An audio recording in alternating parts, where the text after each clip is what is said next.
Un astéroïde va frôler la Terre. Bonsoir Nicolas Châteauneuf. Vous nous dites tout et vous nous montrez tout de cet énorme rocher qui fonce comme un bolide à plus de 8 km par seconde. Oui, absolument. Il s'appelle 2015 HM10 et il va passer à 400 000 km de la Terre. Alors, il mesure à peu près 110 mètres de diamètre et donc on l'a représenté ici, la taille d'un terrain de football.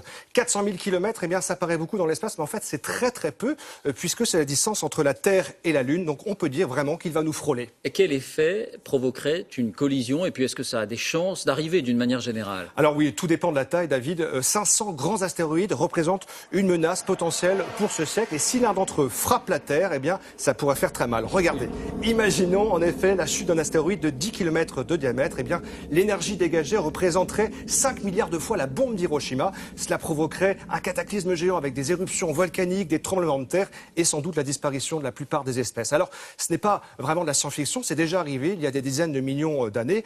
Sans aller jusque-là, David, eh bien, un astéroïde de 100 mètres de diamètre suffit à raser une grande ville et il en tombe statistiquement un tous les 3000 ans. Ce ne sera pas le cas, je vous rassure, de celui de demain soir, puisqu'il va frôler la Terre et ne pas nous toucher. Mais est-ce qu'on réfléchit à des parades possibles? Est-ce que les chercheurs y travaillent ou est-ce que ce sont pour l'instant des scénarios pour Hollywood? Alors non, c'est très sérieux, David. Le secret, c'est qu'il faut vraiment s'y prendre très tôt, des années à l'avance. Plus tôt on repère un astéroïde, plus grandes sont les chances eh bien, de pouvoir dévier sa course. Les chercheurs planchent sur deux scénarios. Le premier consiste à envoyer, on va le voir sur les images, un projectile lourd et rapide percuter de plein fouet l'astéroïde. Au début, cela va entraîner une infime variation de trajectoire, on le voit là, mais sur des millions de kilomètres, eh bien, ça va finir par faire la différence et la Terre serait finalement épargnée. Deuxième solution, David, envoyer cette fois une sonde qui se mettrait en orbite autour de l'astéroïde. Sa simple présence eh bien, attirerait très légèrement l'astéroïde, ce qui changerait au final sa trajectoire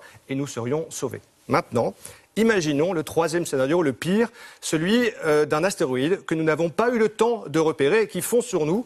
Il resterait donc une seule solution, les missiles nucléaires, malheureusement. C'est risqué parce que là, l'astéroïde, voilà, on le voit, pourrait se fragmenter en plusieurs morceaux qui pourraient retomber sur Terre, malheureusement. Est-ce qu'on aurait le choix, David? Pas sûr. Ce n'est donc pas que du cinéma, on y travaille réellement.